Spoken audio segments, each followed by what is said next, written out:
This Seattle Seahawks betting preview edition of the Sports Gambling Podcast is brought to you by Circus Sports. Circus Sports is giving away $14 million this NFL season. Sign up in Vegas and play from anywhere. Get all the info over at circusports.com. We're also brought to you by our Patreon. Score exclusive perks, content, and contests, including our NFL win totals contest with $1,000 prize. Join today at sportsgamblingpodcast.com/Patreon. This is Brian Bosworth, aka The Boz, and you're listening to SGPN. Let it ride, brother. Peace out. Boz out.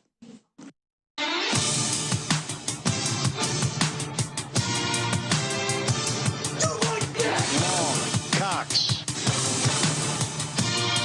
He's one of those guys who will get penetration.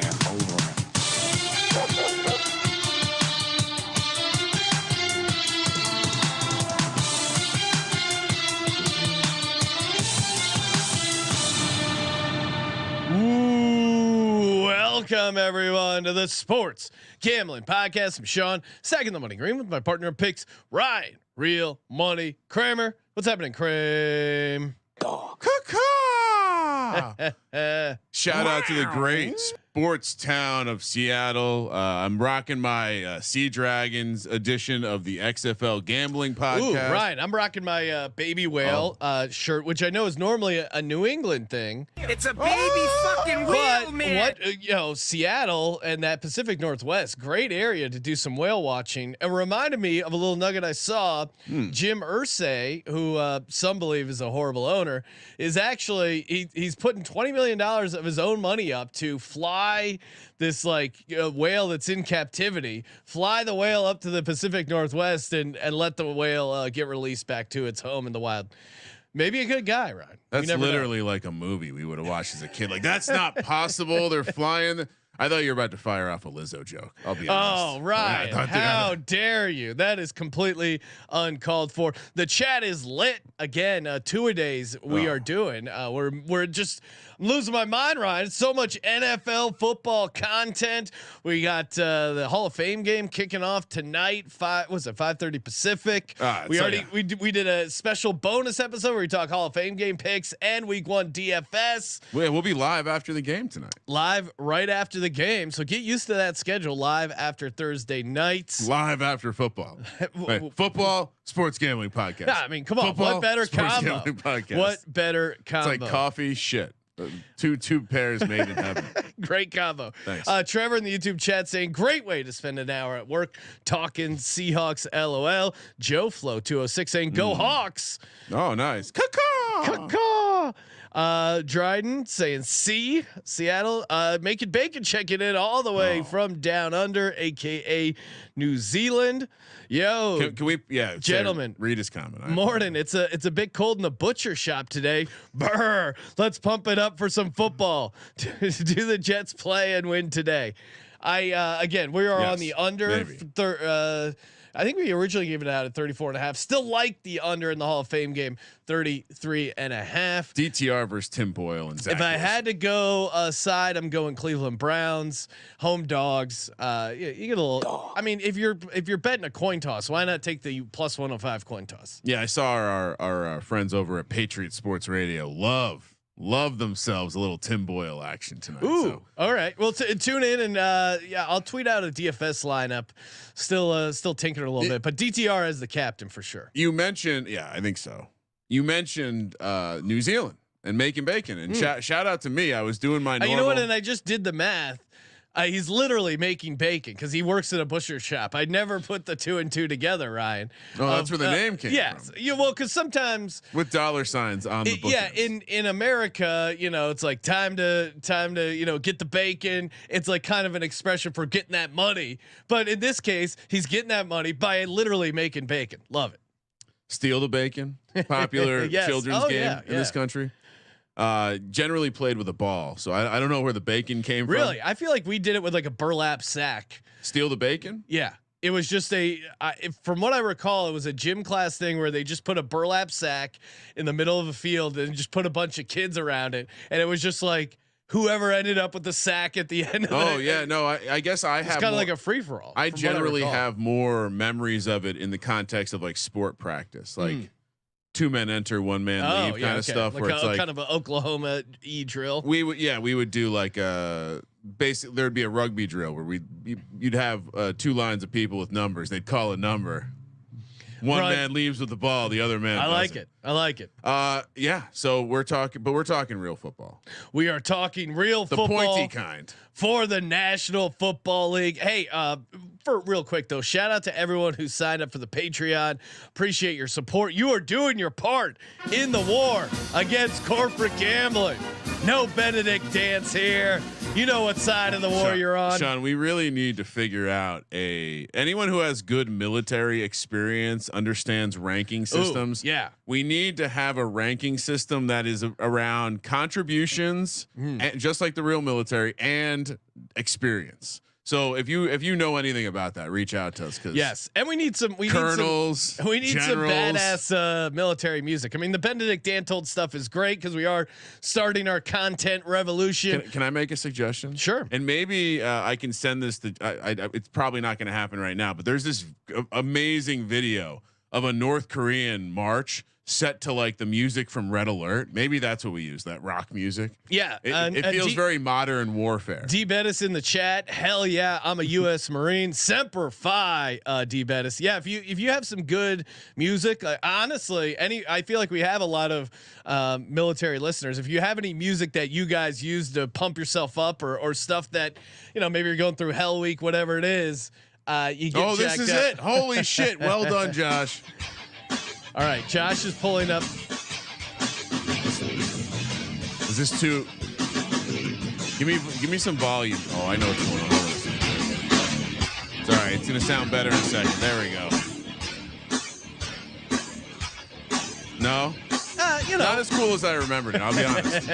But this is just funny that this happens. Like we need our own version of a D-Gen march. Some marching theme song. We're open to suggestions. Hit us up again. Sign up for the Patreon, sportsgamblingpodcast.com/Patreon. We got a weekly contest every week, and then bonus season long contests for the Patreons, including our NFL win totals contest. $1,000 up for grabs. Sportsgamblingpodcast.com/Patreon.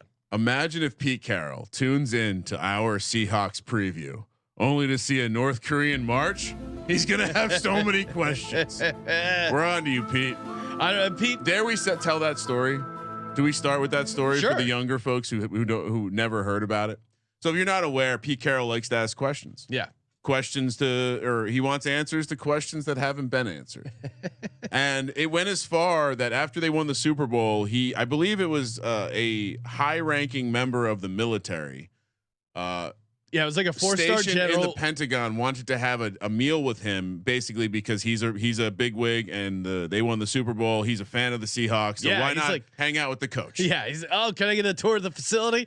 And Pete Carroll volunteered. I'll give you the tour personally. Come on in, and then give me the long tour. I guess at some point in the tour, he started asking a lot of questions about what happened with Building 7, how aware was the Pentagon, what were we doing, like just kind of specifically. This man was stationed in the Pentagon when this occurred. And apparently he took some offense to Pete Carroll alluding to the fact that it might have been an inside job, and he ended up storming off. I don't know if we ever discussed the follow through on that, but at some point, and again, this is maybe why Russ and Pete Carroll got along so much, but they did watch Loose Change as a team. At some point. Oh my God.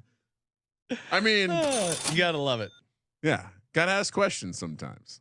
All right. So you didn't the Seahawks were an amazing story last year. It was the year that Geno told everyone that he had not written back the haters. The win total was set at 5.5. They ended up going 9-9, of course, 0-1 in the playoffs, 9-8 regular season, 7-11 ATS. Hit the over. Kramer, you were on the under. You had 5-12, just under their win total. I had them going 7-10. Nice job, Sean. Well, we were both pretty sour. Well, I thought.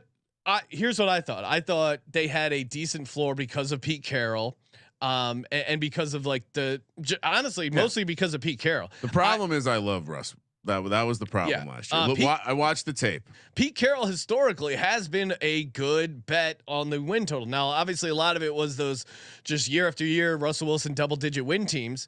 But Pete Carroll 8-4-1 on the over of his team's win totals historically. Regression. So again, he's done the best, or he's done well with what they've been given. 10th overall DVOA rank. I was surprised that high. 14th on offense, 21st on defense. They're an interesting defense where that was about their special teams was very good. I believe. Special teams, and they I got to look up their. Got to be careful with overall DVOA. Sometimes you can have like an outlier special teams performance and kind of crack your numbers up a bit. But look, at what point is a coach overperforming the number year after year, then applied to the idea of regression? Like we've been talking about these teams that are due to take a step back. The Minnesota Vikings, the New York Giants, right? With Pete Carroll, it seems like that statement was a thesis around Pete Carroll extracts maximum value from his teams every year and maybe allows for them to be a little regression proof because he's such a fucking good coach.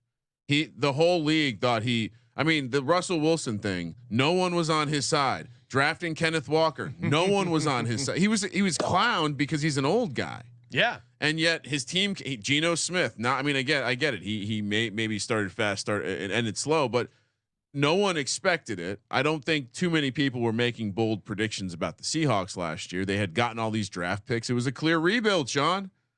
Anytime I hear people say that, clear rebuild. Well, not the case. He's an old guy. And Geno was pretty interesting because he really, you look at his game log, he kind of wasn't that good in the second half of the season. He had 3 games in a row with the lost fumble, 8 fumbles on the season. He only ended up losing 4. You look at Geno Smith and people are like, yep, he figured it out. It was just Pete Carroll. They're good. Geno Smith, second in the NFL with 32 turnover worthy plays. So great. That nugget. If you're talking about regression, I think I'm trying to split the difference because I do think the Geno Smith we saw in the second half of the season, the one that was struggling, the one that lost to the Carolina Panthers, the one that was turning the ball over, the one that was struggling with some of his progressions. I think that's kind of closer to the Geno that we saw. I mean, he came out fired up, 6-3. You don't have, and there's no history of guys this late in their career like turning a light switch on. Well, I feel like there's been moments where guys like Geno Smith have a nice little bit of run. Hey, where'd that come? It's usually someone, a veteran fills in for an injured quarterback. Oh, he's still kind of got it. Nice little run. But I don't think the first half of the Geno experience that we saw last year is going to be sustainable through a whole 17 season. Now, if you look at the schedule, I think there are some moments in the schedule that really are favorable to Seattle. I think their defense, they did some nice stuff to continue to improve. They have a young cornerback group. We said Witherspoon was the guy that was going to show up and play, like be good right away. Yeah. And even the other guys they have, Tariq Woolen, and a great rookie year, and Kobe Bryant, who spells it C-O-B-Y Bryant. I thought they both had obviously Tariq Woolen was right up there with interception leaders in the NFL. He was kind of in the mix for defensive rookie of the year as well. If not for Sauce being, we always talk about you have to do something spectacular as a DB. Yeah, and we just happen to have 2 last year. No, and Tariq Woolen may have won defensive rookie of the year in a bunch of other. In a normal year, I think he does. But Seattle, their biggest issue, struggling against the run. Again, if you listen to the Week 1 DFS show that we put with the Hall of Fame game picks, I do like Cam Akers to have a nice game against this defense. Coming back to Geno Smith, 4 straight games to end the season with a negative EPA. So again, I think. I have the answer to the Geno question. Okay, what's the? Which you nailed it, right? Like obviously you can create a theory that once teams got enough tape on him, things went pretty south. Because as you mentioned, his 4 worst games came. I believe his 4 worst games came at the end of the year, and quite the opposite. Like he started the year with 10 of 13 games being positive EPA. So is that because people started seeing him? Is it because of the quality of defense? Because I think that if you know what you have and you have a mediocre quarterback, why not take shots?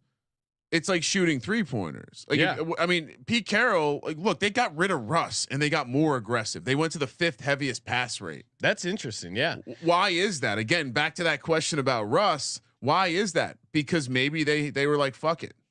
Like, we have our best assets are our receivers, and they improved that this offseason. Yeah. They first round pick on Jordan Addison. Well, let's look at the roster turnover, because JSN. It looks nuts because they lost so many players, but you go down the list: Rashad Penny, Travis Homer, Marquise Goodwin, Gabe Jackson, Austin Blythe. Shout out to Walter Football again for the depth and details here. Shelby Harris, other defensive lineman, Quentin Jefferson. I mean, Al Woods, like a lot of guys that don't mean anything to me. Justin Coleman in the secondary, Ryan Neal, Jonathan Abram. I wonder if last year they didn't think they were going to be very good. They made a bunch of these like short signings, planned to let some guys just walk because they weren't going to pay them. And then again, reloaded through the draft because they still have picks coming in from the Broncos. Yeah. And they made some key signings in areas that they like. Obviously defensive line, front 7 was a focus. Guess who they got back? This is the part of the team where it was like Bobby Wagner. Is that what you're talking about? Yeah. That was the part when I really started diving in, and I understand the reasons to believe that Geno may suck this year. But full disclosure, I bought this team as a way to fade the 49ers early in the process. Yeah. I think the division price was close to 3-1 at that point. And then like the Bobby Wagner thing to me is just icing on the cake. We heard the way that guy talked when he joined a new team about like just passion coming through. So you have a young defense and you have Bobby Wagner in the middle of it. And I think they had a good draft too. I mean, you already mentioned Witherspoon, Smith and Jigba, great pickup there. Who has a better 3 wide receiver set than the Seahawks in the league? Yeah. I mean, I think, well, we'll see what we get out of JSN, right? Yeah. But I think it's fair to think that JSN is right there with Zay Flowers in terms of like productive right away. Yeah. And then Charbonnet, I like that pick as well. Brian, kind of transitioning. Kenneth Walker and Charbonnet both dealing with stuff though. Yes. Walker with a groin, Charbonnet with a mysterious shoulder injury. Yes. So they were very good in injury luck last season, 8th best in games lost. And now maybe they're already seeing some of that regression, Ryan. To your point, Walker dealing with the groin, Charbonnet with the shoulder. To me, the shoulder thing sounded worse in that they don't know what it is. They're just keeping an eye on it. They're worried about aggravating it. Mysterious shoulder injuries popping up, I think is troubling for a guy who's supposed to carry the rock and get hit a bunch.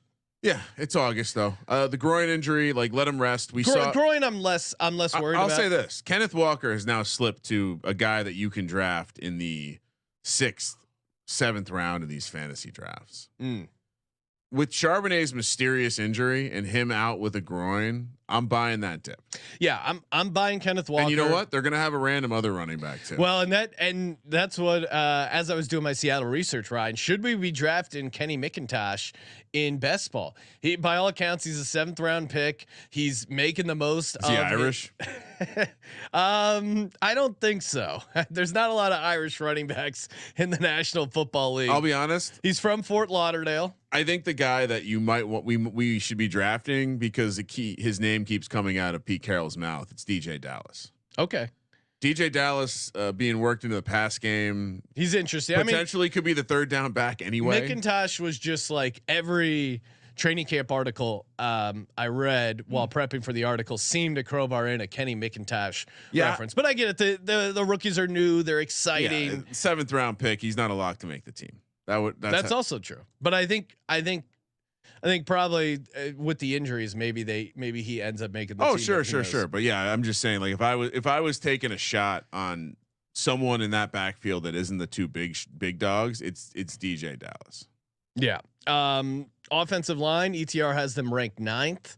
Got some pretty good tackles. Charles Cross, Abraham Lucas. 2nd year too. That you'd expect them to get better. Yeah, no, definitely. They drafted this Damian Lewis kid. They expect to be a good. Or no, sorry, he's not a rookie, but their offensive line looks pretty solid. I think they're going to be able to run the ball. I think they're going to be able to move the ball. To me, there's a lot of stuff to like with the Seattle team, but again, I do think Geno's going to regress. Does he? To me, it's like, does he regress so far that he drags the team down into the depths of like a 6-win season, a 5-win season? Do we at some point see them put in Drew Lock? Mm-hmm. Is there a chance that Drew Lock is not dead? Well, I mean, Pete Carroll.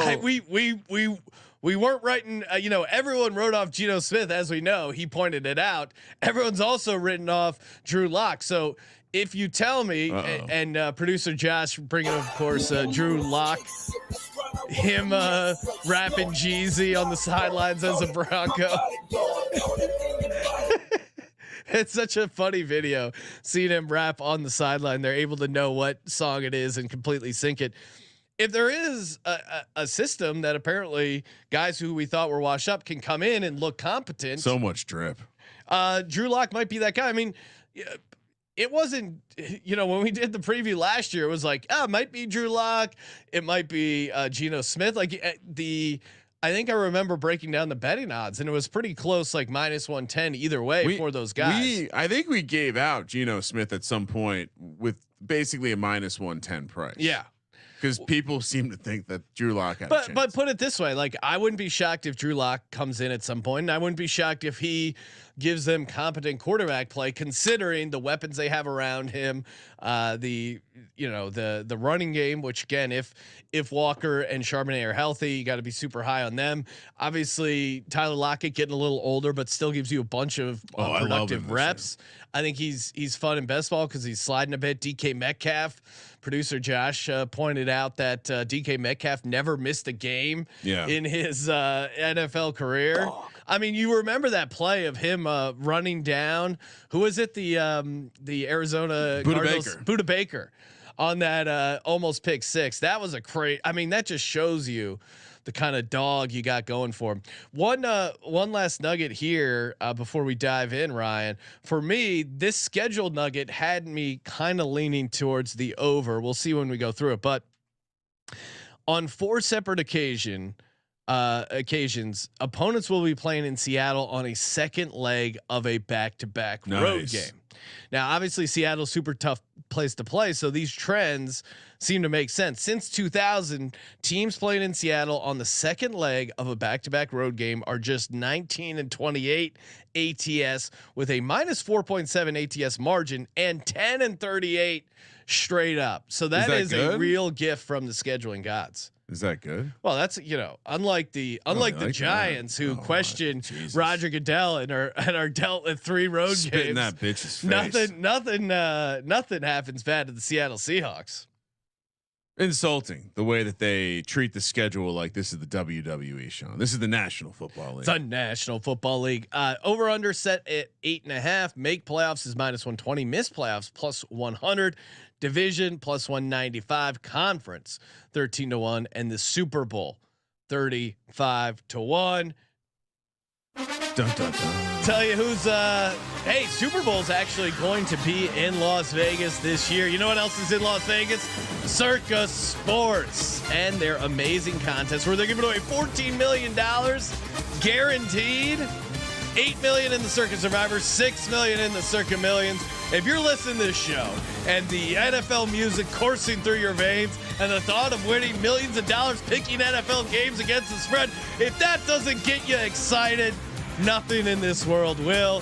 Circuit Sports, a great place to sit back, enjoy a game, hang out in the stadium, swim, and of course, great excuse to go out there, sign up for the contest. Sign up in Vegas, play from anywhere for the entire season-long contest. Again, millions of dollars up for grabs. We will be out there August 24th to the 26th for the ultimate sign-up weekend.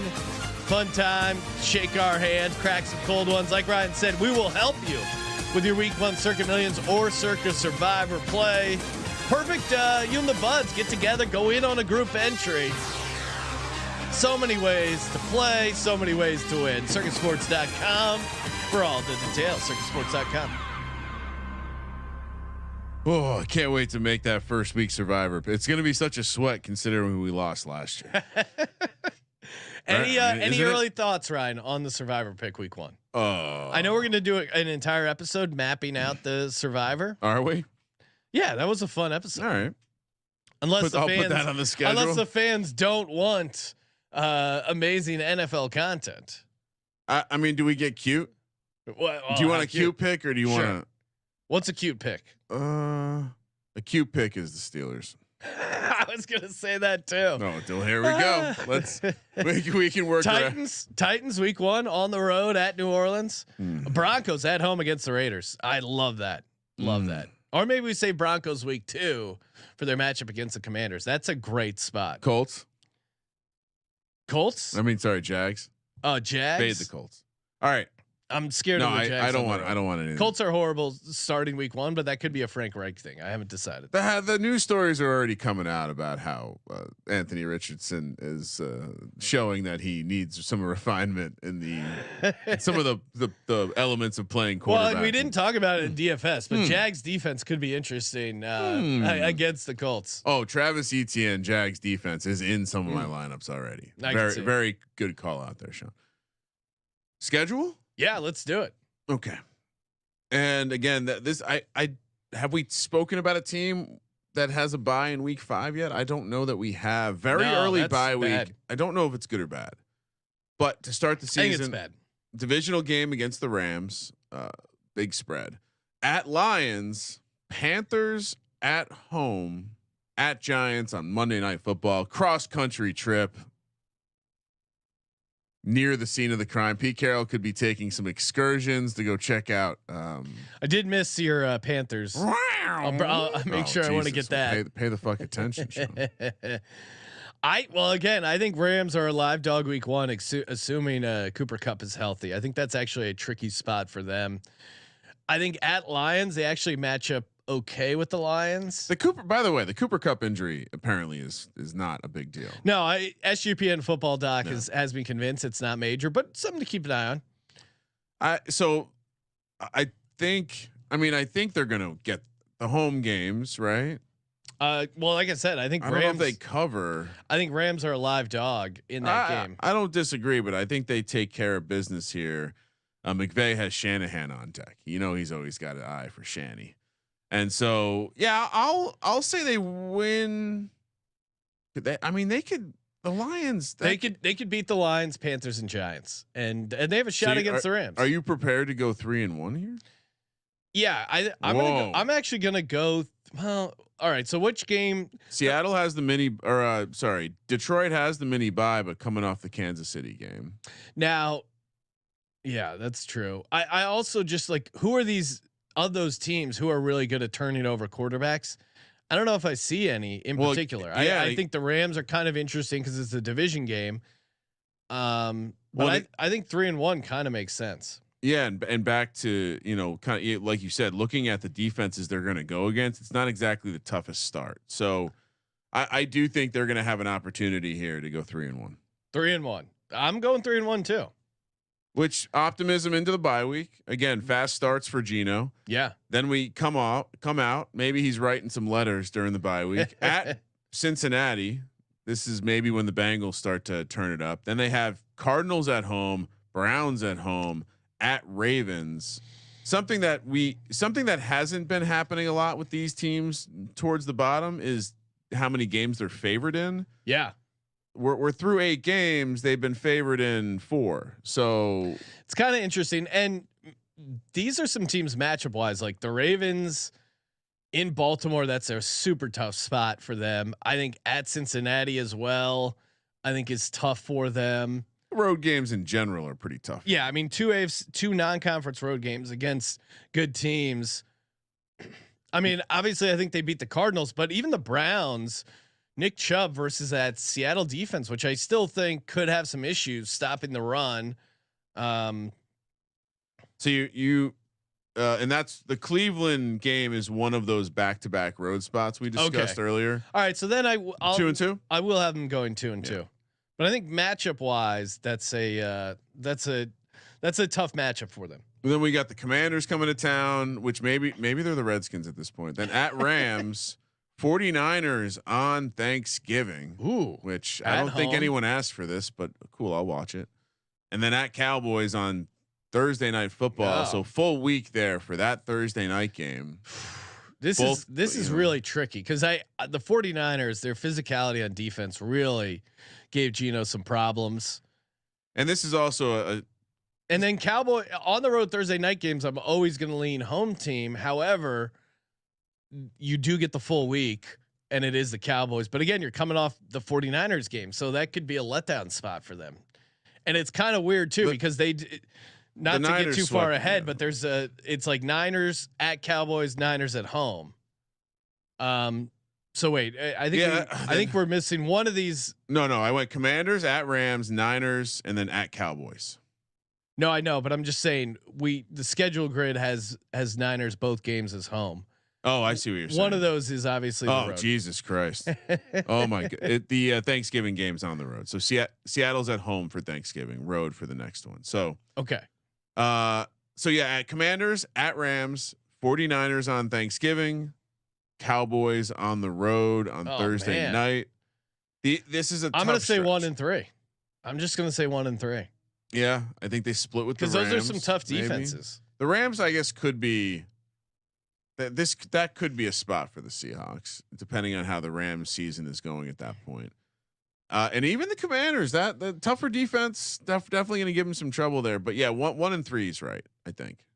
Maybe I go 2 and 2. What's the? Well, yeah, but I mean the Commanders' defense, man. No, but Seattle's offensive line. I'll go 2 and 2. So back-to-back road spot and the 4th road game in 5 weeks for the Commanders in that spot. Worth noting, San Francisco would be looking ahead to Philly. Maybe is that a thing? Oh yeah. Oh, is that a thing? Then I think I'm going to go 2 and 2. Yeah, I'm going 2 and 2. Thanksgiving's a look ahead for San Francisco. They have Philly on deck. That's a great look ahead. They're looking at that game right now. All right, so we're both at 2 and 2. Yep. All right, final. Holy shit! All right, so now at Niners. Yep. Eagles at home. That's also that's a tough stretch. Cowboys, Niners, Eagles. So Niners a back-to-back road spot too. Eagles at home, at Titans, Steelers, at Cardinals. End of the season's not. I mean, I know we're a little higher than market on Titans and Steelers, for example, but I don't know about. Can they get? Where am I at? What am I at? We're both at 7 and 5. I mean, how do you have them going 3 and 2 or better? I mean, the 49ers defense, the Eagles defense at Tennessee in December, I think is going to be a tough time. Well, Tennessee is like a warm weather state, Sean. I don't know if we. Oh, it's going to be cold, and I don't know if we get crazy. There might be a little cold. Oh, come on. Might be a little cold. Well, I mean, we're not talking about a game in Chicago. That's true. And I think if we worth noting the Steelers. That's a sandwich spot between Cincy and Baltimore. Okay, so that is tough for the Steelers, but again, matchup wise, TJ Watt, some of the I think they could really turn over Philly Geno. on a back-to-back after Dallas with Giants on Christmas Day. Look ahead, so I can talk myself into the home. Give me 3 and 2. Okay, 10 and 7. That sounds right. Yeah. That sounds right. I'll go 2 and 3. The chat seems to disagree. Maybe. Yeah. All right. Yeah. They think the chat's maybe more on an under. Here's the angle. I think Bacon saying he's at 7 and 10. I'm going 9 and 8. Sounds about right. Again, but if you talked me into like an alt under, well, that's the thing. Like, I think with Carroll, he's never lost, or he's never not won more than 7 games. If it goes bad, yeah, I mean the genius of trading with Denver and Denver sucking hard. Oh, that worked out. These so high good. picks are working out for. 10's probably. I kind of like your alt angle because I do think if things do go bad. I mean, Geno Smith and Drew Lock, perhaps they're similar. So 2 guys would have to get hurt every year in Seattle. Pete Carroll's won 7 games. Yeah, every year. I'm fine with this prediction. I do think I mean, definitely sprinkle. The over wouldn't be a strong play, but the division would be a play. Really? I think even at this price. What do we got it at 2 to 1? I think plus 195 we're showing. I'd still. I mean, I like the long shot of the Rams. I'd still sprinkle it. Do you like? What do you like better here? Make playoffs minus 120 or over 8.5? What's the juice? Let me see here. If the juice is, I mean, they're probably very similar. Actually, the over juice is worse. So yeah, wow, give me make playoffs. So make playoffs at minus 120. I'll co-sign that. I could see them getting into the playoffs again. Very similar to last year, unless Geno completely sucks. If the end of last season was indicative of what Geno's going to be this year, then it could be bad. But if they're just a team that takes a lot of shots and they have 3 good receivers it's like I'm out on Geno, not completely because of the system, because of Pete Carroll. Defense should get better though. We didn't really discuss that. Yeah, like if the offense takes a step back, young guys that played well. Yeah, if the offense takes a small step back, Pete Carroll, the defense is a better roster this year than it was last year. Plus, we didn't even mention. Why am I blanking on the safety that can't cover? Jamal Adams. Jamal Adams. I mean, if he can give them anything, he was getting a shitload of sacks and pressure. So he does add an element to that defense, and I'm sure Pete Carroll will figure out how to use him. Well, and also he's a guy that could help in the run game because he plays up close in the box. Oh, I thought you meant as a running back. Just start handing him the ball. Go get a touchdown, Jamal. Yeah, so I prop bet I like. Give me Geno Smith under 3,900 and a half passing yards. Oh, I wouldn't fuck that. Fuck that, because if they're this aggressive team again, like it just might be a little scary in the beginning of the season if he comes out and 300 yards. I'm not scared. I mean, again, I think he's closer to the guy we saw in the second half of the season, and I think. But isn't it just more turnovers more than yardage? Or you're saying he'll get pulled? I think, I don't know. I think a combination. I mean, everything went right for Geno Smith last year. Even like that was the best case scenario, and he got to 4,200. All I need is to have him have a couple more bad games. Okay. I guess I don't. I mean, yeah, it's probably a good underplay. I mean, Geno got MVP votes last year. My prediction will not be getting MVP votes this year. You're saying now that he's written back, they're not going to give him any special treatment. My over isn't a belief in Geno Smith. My over is a belief in the roster and Pete Carroll's a head coach and their scheduling spot and the fact they're a tough place to play at home. Do we like Devin Witherspoon, rookie of the year, 10-1? Got Woolen on the other side. Ooh. That could create a little bit more opportunity for him. Maybe they're giving up a lot of points. They're in some shootouts. He's 4th favorite, so it's nothing crazy. And we generally talk about sacks are better here. So maybe it's not worth getting involved there. Yeah, 10-1. I mean, I like him as a pick. It's just I mean, if Tariq Woolen didn't get it, what is what does this guy have? I guess because he was competing against Sauce, but all right. I'm gonna enter the most interception market again. Ooh. Geno Smith is 25-1. This price is wrong. You nailed the handicap. Yeah. All right. 14 interceptions were dropped last year. Yes. Only quarterback with 300 attempts to have that occur. And then you include the turnover worthiness of some of his plays. The fact that I think this team will continue to take their shots. They trust these 2 young tackles and they have 3 very good receivers. So that recipe seems perfect for Geno to have. The reason I would be scared of the yardage is I think he's going to have these games where it's like 330 yards, 2 touchdowns, 2 interceptions. Yeah, I don't know. I just don't. So, I'm out on the passing yards, but I'm co-signing the most interceptions at 25-1 because you nailed the handicap. Dak is 10-1 for reference. Well, and again, you can throw lead the league in interceptions and go over your win total and win 9 double-digit games. So I think and obviously too, if they're a disaster, you can hit that number. So I think there's a lot of ways you can get to Geno Smith, most INTs. The fact that one's 25-1 was a little surprising. Yeah, I don't know which quarterback I would like better, honestly. And I know I'm kind of mentioning maybe they pull him for Drew Lock, but I think Pete Carroll's going to give him a long leash. I'm just. They gave him some money, I guess. Not really, kind of. Producer Josh is DK Metcalf over 950.5 receiving yards. He's pointing out that keeps a good fitness program. He's hit it 3 straight years. Obviously hasn't missed a game. You love that consistency. Yeah, I do wonder, what happens with them running more 3 wide stuff?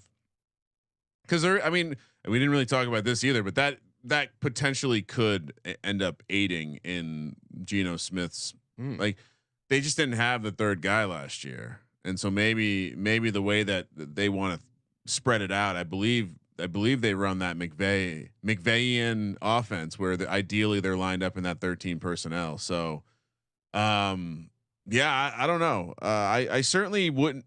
Like I said, I don't know if I want to fade this passing attack, because I think the team could be bad. Like, versions of this team are bad with the passing attack still hitting. Who do you like most in fantasy? DK, Lockett, DK in the 2nd, 3rd, Lockett in the, we'll say 6th, and JSN in the 7th. I'll Lockett for me. I'll go DK. I mean, he's just a dog. And maybe I don't have enough DK Metcalf. I worry about Addison because, again, he's coming in as a 3rd receiver. JSN. JSN. I'm worried because you're coming in as a 3rd receiver with 2 other dogs that are going to command a decent amount. And I know they passed more than most people thought last year, but still they used a 1st round pick on a running back. They have Kenneth Walker. They're typing up DJ Dallas. I do think I wouldn't be surprised if they pass a little bit less. And maybe that's something. Well, we'll see. The running backs are banged up right now. Yeah, so that's one of the harder things to report. Do you like so? Josh throws out the yards for Metcalf. Would you prefer the yards or the touchdowns on Metcalf? Yeah, 7.5 touchdowns. Well, again, I'm kind of fading their passing yards, so maybe I would lean touchdowns there. Okay. If you had to guess, how many did he have last year? 6. Yeah, 12, 10 the 2 years before that. So he's probably due regression. For some, yeah. Put me down for over 7.5 touchdowns. I'll take it. I mean, DK Metcalf. That feels like a bet I'll make. And Josh is right in that he's being convinced now that the touchdowns may be the better bet. Oh, for wow. DK Okay. Metcalf. So live update in the sheet. Yeah. So, all right. I like Seattle over 8.5 wins. I like make playoffs at -120. Geno Smith under 3,900.5 passing yards. Love the most interceptions at 25-1. Great call there, Kramer. And Kramer also on all that same stuff. And DK Metcalf over 7.5 interceptions. I had one more. To me, the Seahawks are a team where if they make the playoffs, which I feel like that could happen, are they not a team that we could guaranteed 1st round loss, right? Do we take 1st round loss versus make playoffs? 1st round. What is the price on 1st round loss? I just lost it. Hold on. I'll pull it up. Talk about something.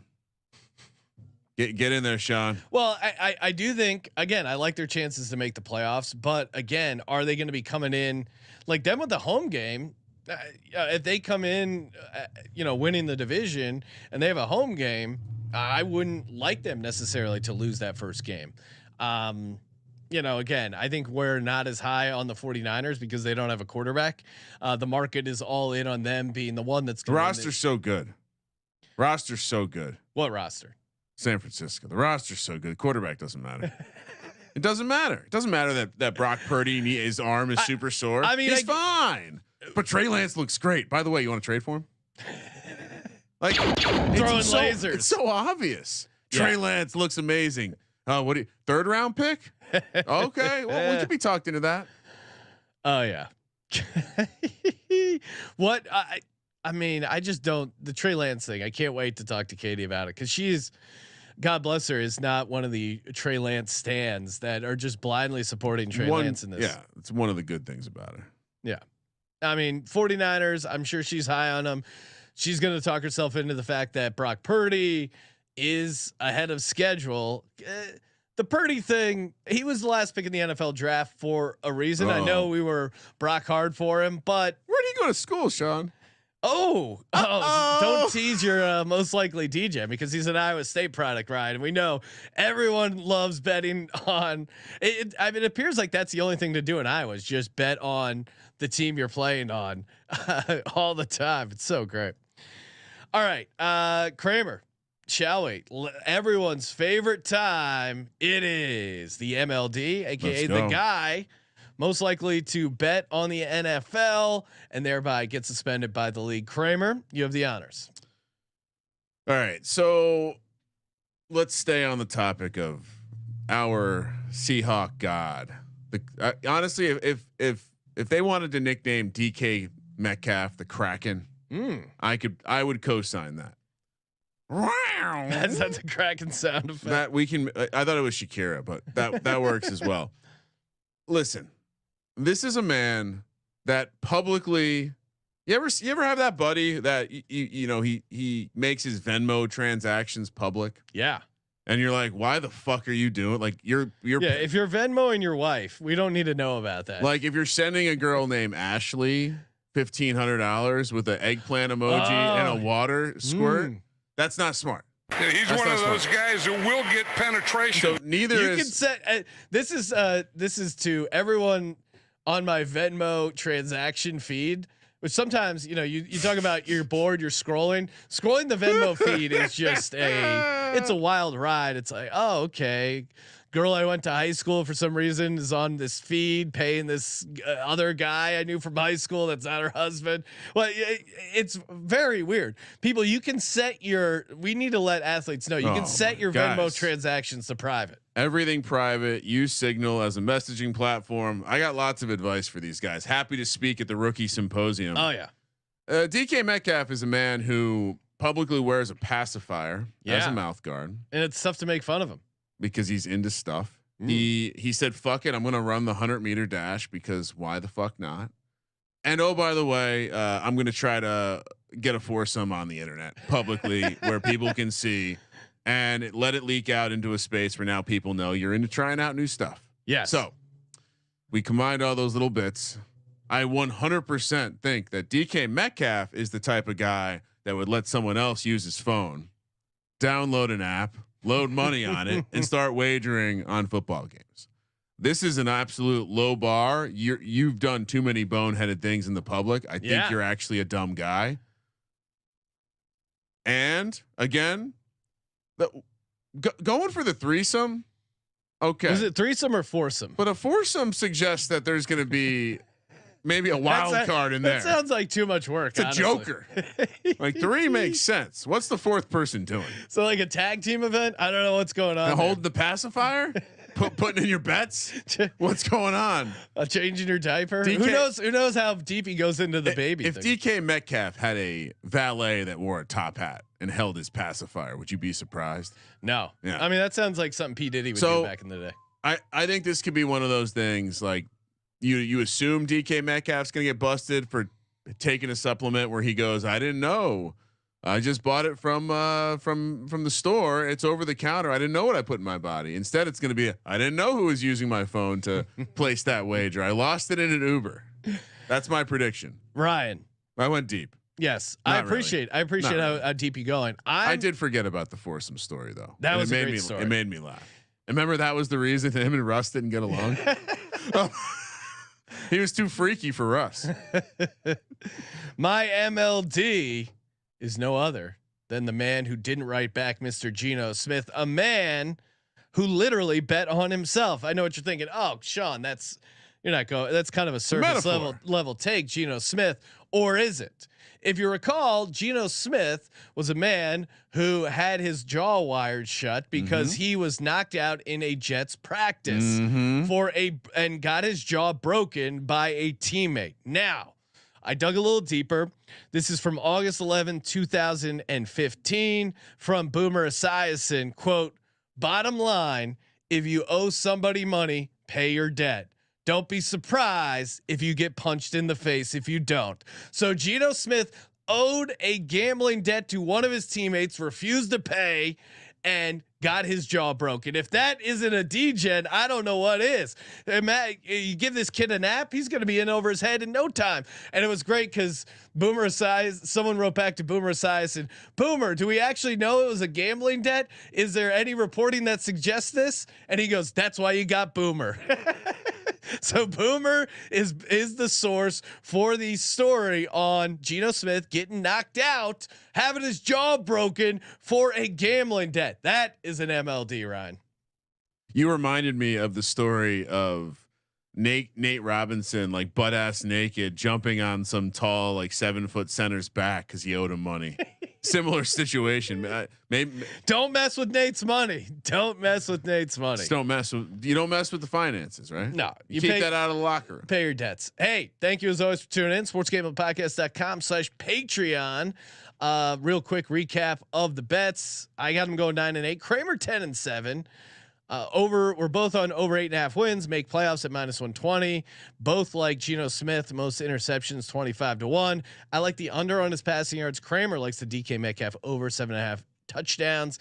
DK Metcalf is Kramer's MLD, aka most likely degen. Geno Smith is my MLD, most likely degen. He's gonna write you back now. He's gonna write me a letter. Fire off an email. Yeah, I feel like DK. We need to get a good graphic for DK because if we were to tag him, he might actually reply. Yeah, he'll see it as an honor, the honor that it is. Hey, we're going to be back tonight, 8:30 Pacific, with a true MLD. Scott Bowser breaking down the Pittsburgh Steelers. Thank you for participating in the Sports Gambling Podcast. For the Sports Gambling Podcast, I'm Sean, second money green. He's Ryan. 2 days continue. Kramer, let it ride.